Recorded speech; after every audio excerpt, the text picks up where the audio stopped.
All right, so last night, Ghostbusters Frozen Empire came out, or as it's called in some countries, the Frozen Summer, for some reason. You know what? I think I'm Team Frozen Summer. I kind of think that's a better title. All right, so I had a terrific night going to the Thursday night premiere. I haven't gone to a Thursday night premiere in a long time. And right before the movie started, I bought the $20 AMC Ghost Trap popcorn bucket. I didn't think it would make me happy, but god damn it, this stupid thing made me gloriously happy. It made me happier than any video game or movie has in a long time, because it is a ridiculously accurate representation of the Ghost Trap in the movies at a pretty cheap price, and you can also eat popcorn out of it. It also functions as a very impractical flashlight. Now, if you guys don't know me, my name is Moonbuster Green, and I'm a pretty major fan of the Ghostbusters franchise, having even worked at it in a vague, very minor capacity at some point in my life. And I'm really happy that it's 2024, and I finally have the privilege of going to a movie theater and watching Ghostbusters 4. Now, going into this one, I was a little apprehensive because critics seem to be instantly hating on it, and I don't know if they're justified or not. They're saying it's the worst Ghostbusters yet, and I have to say, I think they're wrong, but let me think about it harder. Overall, the movie made me happy.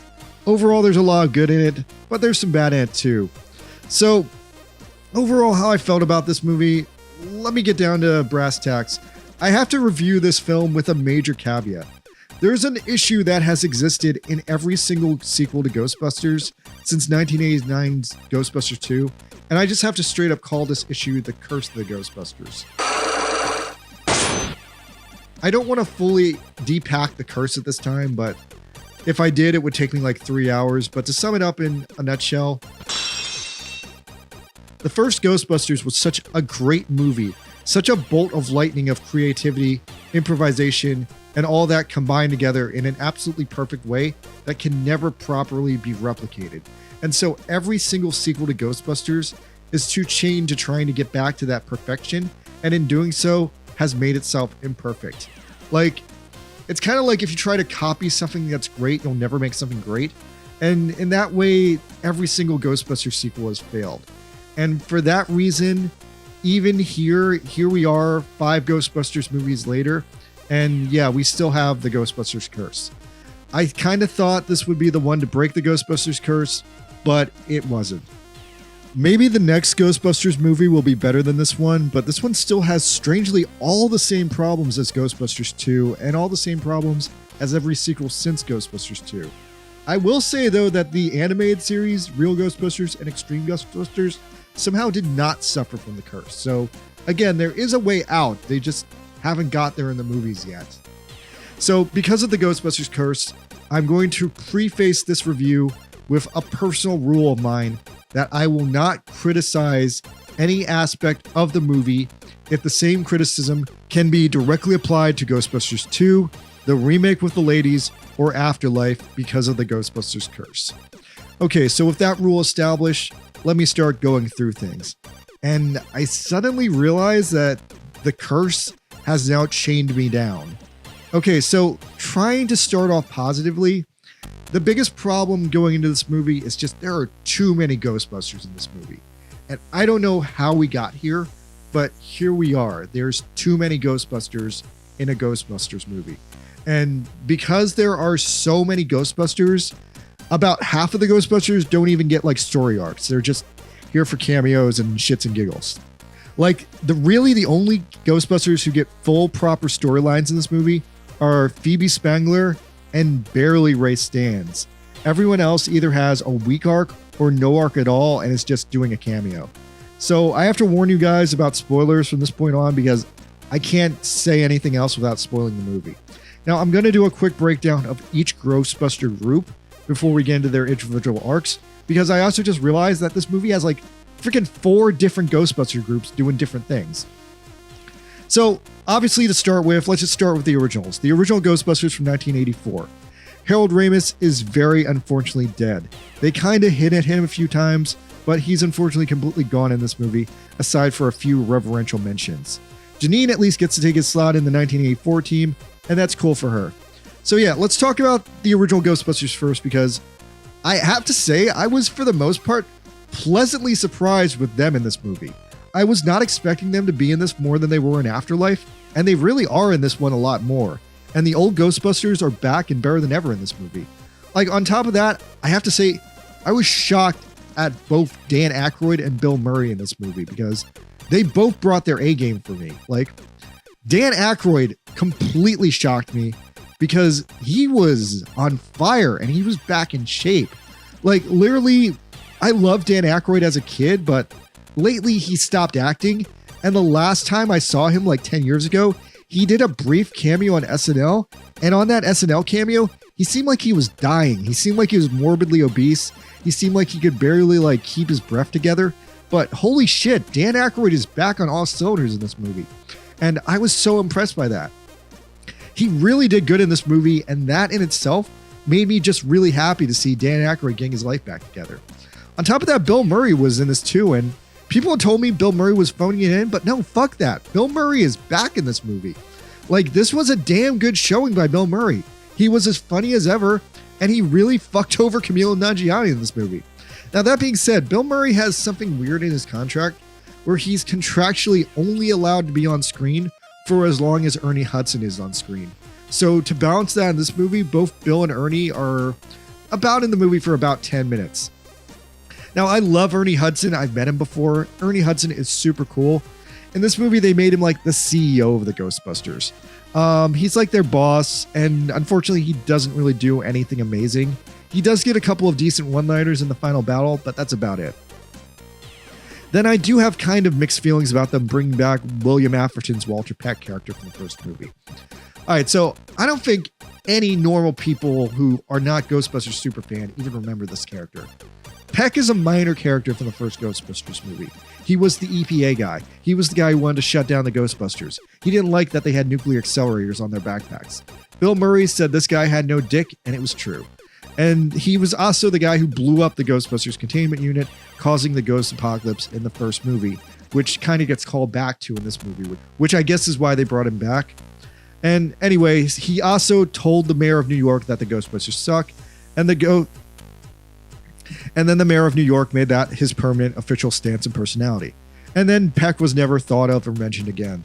In Ghostbusters 2, the mayor comes back and he just defaultly hates the Ghostbusters from the offense of the first movie, and Peck really never mattered. I think they brought him back in one episode of the cartoon. I forget if they even bothered with him in the video game or not, but there's like this weird campaign online of like Ghostbusters superfans who feel that literally every actor who appeared in any random capacity in Ghostbusters 1 has to be in all the sequels no matter what. So we get a random Sigourney Weaver appearance in like all the sequels except for this one. Sigourney Weaver is actually not in it. And then people have been begging Rick Moranis to show up again, but he won't do it either. So anyway, they got Peck back, and now Peck is the mayor. So it's just Dickless Peck's backstory combined with the archetype of the mean mayor, and now Peck's the mayor.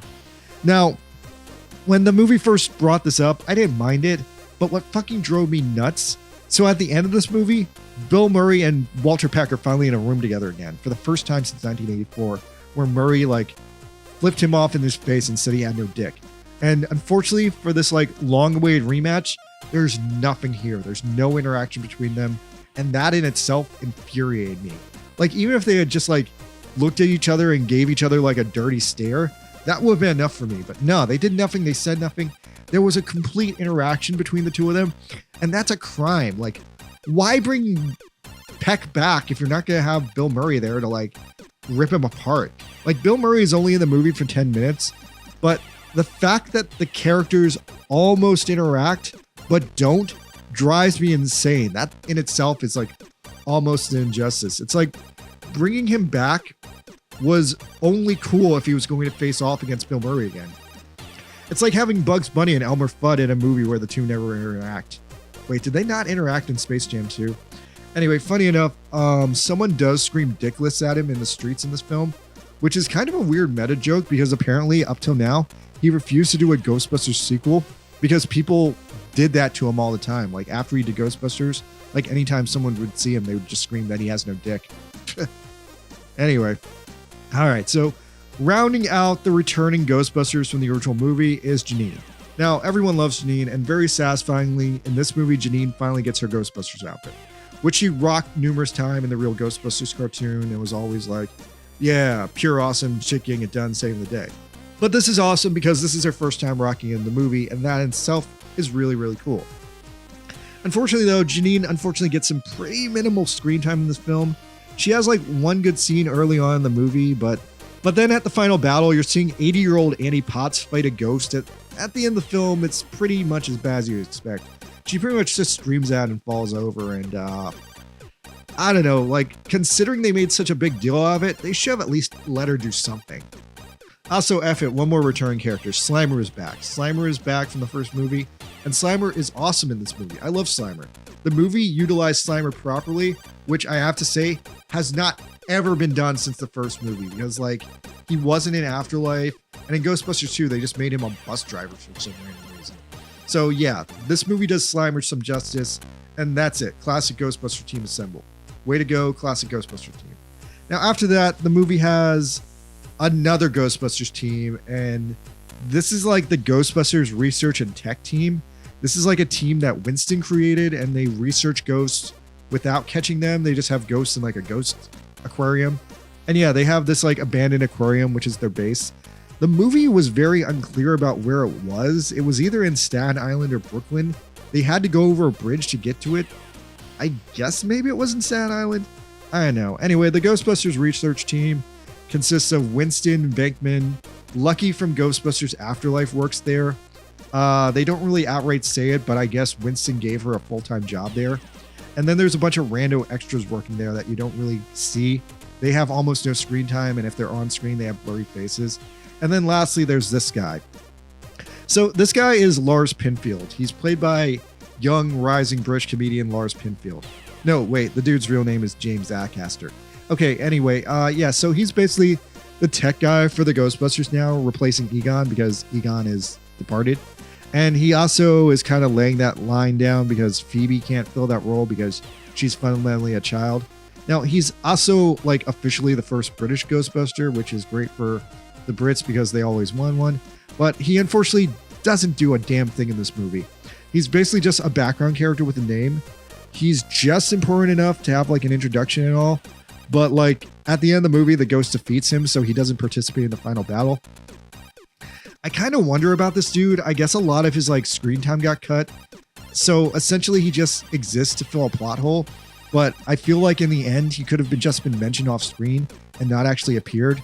So yeah, that character is kind of a head scratcher. Anyway, so that's Team Winston.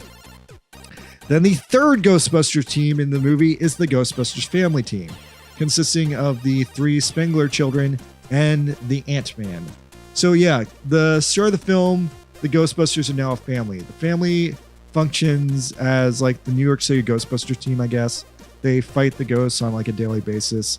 And the deal is with them that I guess after Ghostbusters Afterlife and more like a general sense of the world, because Ghostbusters has been around for so long and become like such a cultural phenomena, Ghostbusters kind of became like one of the most popular Halloween costumes for like families on a budget.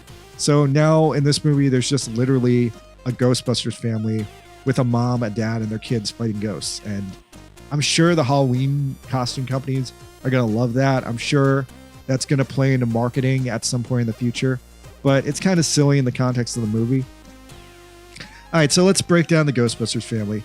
Obviously, we got Phoebe Spengler. She's the lead character of the film. She has the most screen time of any character in this film. And once again, she's the most enjoyable character in the film. However, I feel like her character is a little bit downgraded from Afterlife, because in Afterlife, I fucking loved Phoebe. Here, she's okay. Her main arc is a little weak, but they cut out a lot of her jokes. In Afterlife, she always had really good jokes, and in this movie, she's got like one. She at least gets to make like a new proton pack at the end of the movie to like justify her like arc, and that was cool. So yeah, I love Phoebe. I just wish Phoebe had better jokes. That's about where I'm going to sum up Phoebe's arc. Then we have her brother, the guy from Stranger Things. Now, he on the other hand has a funny but unserious arc where he's just trying to capture Slimer, but he's repeatedly failing at it because he's trying to justify himself as an adult, and he won't ask for help. This is funny. This is okay. Yeah, it's just okay. Then rounding out the family is Carrie Coon as Phoebe's mom.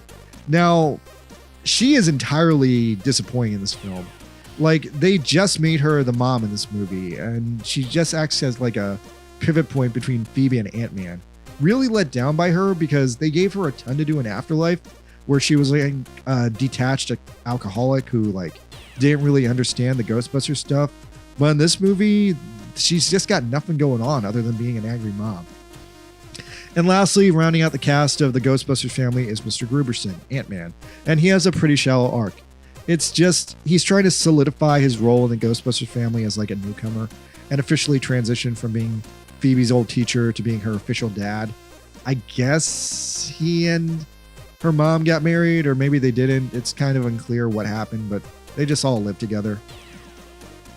And yeah, so now we come to the fourth and final Ghostbusters team in this movie, the Young Ghostbusters team, established in Afterlife, consisting of Phoebe, Trevor, Podcast, and Lucky. Oh, and by the way, actually, this team is never officially back together in this movie. Just all the characters are here, so I feel like I need to acknowledge them. But yeah, Trevor is off fighting Slimer the whole movie and really only barely participates in the ending. And Phoebe has her own individual sub-adventures with like Lucky and Podcast and Ray, so like the Young Ghostbusters team never really gets back together. Oh, but that reminds me, I never really talked about Podcast. So yeah, Podcast is like one of my favorite characters. I think he's a really cool kid. They pretty much made him Ray's apprentice in this movie, which is cool. So now he lives with Ray at the bookshop. And despite that, he also gets to smash a ton of shit with like a comedy sledgehammer. And he's otherwise about as cool and as good as he was in the last movie. Although I did find myself kind of scratching my head when they completely redid that one joke from Afterlife, where he's like attacked by the mini Stay Puffs. Kind of just surprised that this movie had as many callbacks to Afterlife, when I feel like Afterlife just happened like comparatively when to like the other movies, you know. But yeah, so yeah, there's 4 Ghostbuster teams in this movie, and that's kind of nuts. Now, don't get me wrong, like a lot of characters overlap in each group. So technically, if you just list the number of Ghostbusters, this movie has 11 Ghostbusters. And yeah, technically Pinfield doesn't even participate in the final battle. So it's technically 10 Ghostbusters. But yeah, that's a shit ton of Ghostbusters. Now, while this would make for an amazingly sweet Ghostbusters Tactics RPG, for a movie, it's a little messy. Oh, and there are 2 more human characters I might as well address. There's Patton Oswalt. He has a one-scene cameo as Mr. Plot Exposition Dump Guy, and that's all he does. He dumps the plot, explains who the bad guy is, and then he leaves. And then Camille Nanjiani is here. Camille has a pretty cool and substantial role. Unfortunately, his role is basically a twist on the Rick Moranis character from the first movie. He's not the Keymaster, but he is an extremely similar character with an extremely similar name and extremely similar role in the plot. But you know what? Fuck it. Camille is hilarious, and like I said before, all his scenes with Bill Murray are some of the funniest scenes in the movie, so I can't fault him for that. Now on the ghost end, the ghosts are also a little light. Slimer is at least back and amazing, and we have this eel ghost in the opening. That's kind of fun. The mini Stay Puffs come back. They act like the Minions again. However, there is a very intriguing post-credit scene, and as well as some dialogue by Ray and Podcast that kind of suggests that the Mini Puffs' long-term con is to eventually evolve back into the full-size Stay Puft Marshmallow Man. So maybe we have that to look forward to in the next movie, but then, you know, that's another callback. So we also get this stupid new ghost named Melody, who's literally just a hot ghost girl. She has a pretty blatantly dumb arc, and if you read between the lines, I'm sure people are already mad at her online for making Phoebe seem a little bit gay. And yeah, that's all I'm going to say about her. Lastly, the main villain of the film is Garaka, a demonic ice god from like Asia. I like his design a lot. His design is very reminiscent of like a real Ghostbusters villain where he's like a way too tall guy with like devil horns. His presence in the film, however, is underwhelmingly pretty shallow. He spends at least half the movie being a psychic force of evil inside like a Pokeball, and then he finally gets out at the end through like some plot bullshit. He just immediately tries to freeze the world. And you know what? That was kind of underwhelming because they really didn't linger in the spectacle of him freezing the world. Or like, they didn't even do that thing that like the first 2 Ghostbuster movies did, or even Answer the Call did it, where like the ghost gets like god powers and like wrecks up New York. Hell, even Batman and Robin did like a better version of that than this movie did. Like, I'm actually really underwhelmed that like the movie had like no climax point. And yeah, this movie had no climax point. Anyway, I guess I'll weirdly call out that, yeah, the movie had no climax point. This is the first Ghostbusters movie about like that Flip City Chaos montage. And as critical as I'm being that this movie like took too much from the original Ghostbusters, that is the one thing they should have taken. I'm kind of shocked they left that out. That was definitely kind of missed. But yeah, Garaka as the main ghost, he kind of sucks. Honestly, the most entertaining ghost in the film ended up being this random possessor ghost. The possessor ghost ends up getting the absolute best scenes because it's just the most versatile ghost in the film. It has no real personality, but that works for it because it's kind of a ruthless and kind of slippery ghost. And overall, the possessor ghost probably was the coolest ghost in the movie for me. I'll also say the movie was directed by previous film writer Gil Guinan. I guess he's like a British guy. Overall, the film was okay, but the edit of the film had a pretty annoying over-reliance on establishing shots of the entirety of New York City, which... Oh, and the last thing I need to comment on that was definitely missing from the film, and that I was definitely expecting, was J-pop band Atarashi Gakko. So if you don't know them, Atarashi Gakko is one of the coolest, newest rising J-pop bands of the year. They've been having like a slow rise of the past 3 years. They're like adult women, but they dress like high school girls. And they have this super unique style. Their music is kind of like rock. It's kind of like hip hop. It's kind of like heavy metal. They have some hardcore choreography where they put like these like real interpretive like dance ballet performances into their music. Anyway, they've gone fully mainstream in America this year. They sold out shows in LA and New York. They appeared on Jimmy Kimmel. And the reason I'm bringing them up right now is because they did a cover of the Ghostbusters theme song for this movie. And it was such a big enough deal that they were at the premiere in New York City and everything. And because they were at the American premiere, hanging out with Bill Murray and the rest of the cast, I thought for sure either them or at least their song would be in the movie. But no, they're not. Also, check out this video. Like, they're being almost cruelly ignored in this one video here. I thought at least their song would play in the movie somewhere as like even background music, but I didn't hear it. Now, maybe I missed it, but I just don't think it was in the American version of the movie at all. Maybe it's only in the Japanese version, but that confused me because I saw them advertising the song in America, and I kind of thought it's 2024, J-pop is mainstream enough, and Gakko is famous enough that it would be in the movie, but it's not. Like, even if they weren't in the movie, like, hilariously, Ray Parker Jr., who did sing the original Ghostbusters song, is in the movie. Now, he's in the movie as, like, stock footage from the original music video, but I guess they retconned in this movie that the song in the music video canonically existed in the universe because Ant-Man later discusses it. All right, so, yeah, that's overall Ghostbusters Frozen Empire. I overall enjoyed the film. I had a great night going out. I had fun with it. It's okay. It's not the best Ghostbusters movie. I can't say it's the worst, but everyone else is saying it's the worst. But I don't know. It wasn't a bad movie, so I can't say it's the worst, but it's also weird, like, comparing them to every single previous Ghostbusters film.